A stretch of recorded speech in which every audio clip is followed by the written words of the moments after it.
Luisa había aprendido a vivir con una serenidad funcional que no hacía ruido, pero tampoco hacía eco. Su vida avanzaba con orden y previsibilidad, mientras una parte de ella permanecía suspendida en un tiempo que no terminaba de irse. Arturo había sido el amor que le enseñó que el cuerpo y el alma podían reconocer un hogar en otra persona. También había sido la pérdida que la obligó a seguir respirando cuando el aire parecía no servir para nada. Luisa y Arturo se conocieron cuando aún no sabían protegerse del todo. Se eligieron sin estrategia y sin reservas, y se volvieron el primer amor real del otro. No hubo antes ni después en esa intensidad. Aprendieron a mirarse y a escucharse como si el mundo no exigiera más que esa entrega mutua. El amor entre ellos fue inmediato y profundo, pero también cotidiano y simple. No necesitaba grandes gestos porque se sostenía en la certeza de que pertenecían al mismo lugar emocional. Arturo fue el único hombre al que Luisa amó sin condiciones ni defensas. Con él no midió palabras ni calculó consecuencias. Se permitió ser vulnerable y luminosa, y torpe, y completamente abierta. Arturo la amó con la misma devoción silenciosa y con una lealtad que no pedía pruebas. Juntos construyeron una intimidad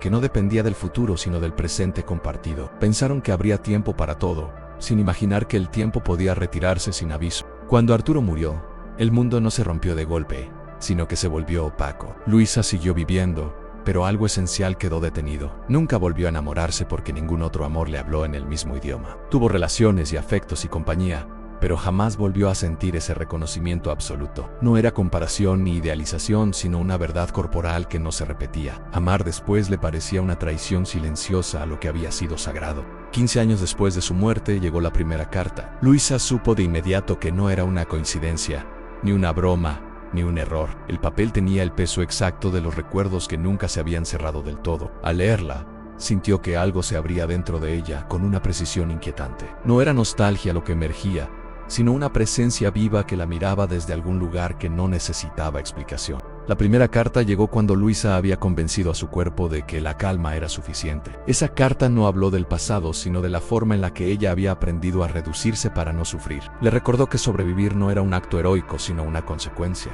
y que vivir exigía algo más. Así pues, Luisa pasó días enteros sintiendo que Arturo la había visto desde una profundidad imposible. Las cartas comenzaron a llegar en momentos específicos de su vida. Llegaban cuando dudaba de sí misma y cuando se conformaba con una versión más pequeña de lo que era. Llegaban cuando se convencía de que la calma era suficiente, aunque su corazón supiera que estaba renunciando al deseo. Cada carta le recordaba que amar no había sido un error y que sobrevivir no era lo mismo que vivir. La segunda carta llegó meses después, cuando Luisa dudaba de una decisión importante. Apareció como si supiera que ella estaba a punto de elegir lo seguro en lugar de lo verdadero. Al leerla, Luisa sintió vergüenza y alivio al mismo tiempo, porque alguien seguía nombrando la parte de ella que no quería desaparecer. Esa carta la acompañó durante semanas como una advertencia suave. La tercera carta llegó en un momento de aparente estabilidad. Luisa había logrado una vida ordenada y reconocible. Esa carta no celebró su equilibrio, sino que señaló la ausencia de deseo. Al terminar de leerla, Luisa lloró por primera vez sin contención porque comprendió que había confundido paz con resignación. Esa carta fue la que más la desarmó. A través de esas hojas, Luisa entendió que el duelo no siempre es tristeza, sino una forma prolongada de lealtad. Arturo no reclamaba, ni exigía, ni retenía. Él parecía conocerla mejor ahora que, cuando estaba vivo, le hablaba de valentía, de elección y de la importancia de no desaparecer por miedo. Luisa empezó a ordenar su presente alrededor de esas palabras, que no pedían nada a cambio. La cuarta carta llegó cuando Luisa se permitió sentir curiosidad por otra persona. No era amor, pero sí una chispa distinta. Esa carta no expresó celos ni tristeza, sino una ternura profunda. Luisa entendió entonces que Arturo no buscaba retenerla, sino acompañarla hasta que pudiera soltarse sola. La quinta carta llegó después de una noche en la que Luisa soñó con él sin dolor. Esa carta fue breve y clara, y habló de la importancia de no convertir el recuerdo en una prisión. Luisa la leyó varias veces,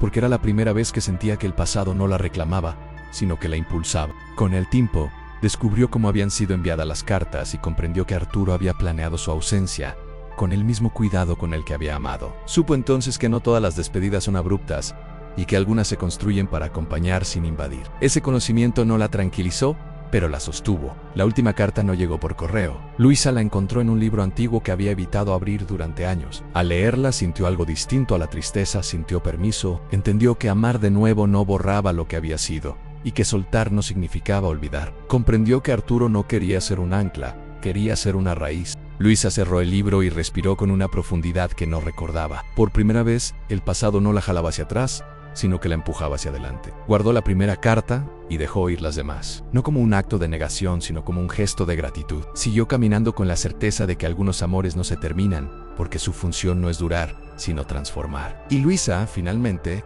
se permitió vivir. Con el paso de los días, dejó de esperar nuevas cartas, y por primera vez esa ausencia no le dolió. Comprendió que el silencio ya no era abandono, sino cierre. Algo en ella se acomodó con delicadeza, como si el pasado hubiera encontrado por fin su lugar correcto. No desapareció, pero dejó de ocupar todo el espacio. Luisa entendió que soltar no significaba renunciar al amor que había vivido, sino permitir que ese amor cumpliera su última función, agradecerlo, honrarlo, dejarlo descansar. Por primera vez no sintió culpa al imaginar un futuro distinto, ni miedo al pensar que podía volver a sentir algo nuevo. Empezó a mirar su vida con curiosidad en lugar de nostalgia. Descubrió pequeños gestos de entusiasmo que no había notado antes. Caminó sin prisa y sin promesas, pero con una apertura suave que no se exigía nada. No sabía si volvería a enamorarse, ni cuándo, ni de quién, pero supo que ya no estaba cerrada a la posibilidad. Luisa no olvidó a Arturo, ni quiso hacerlo. Simplemente dejó de vivir para él y comenzó a vivir desde lo que él le había enseñado.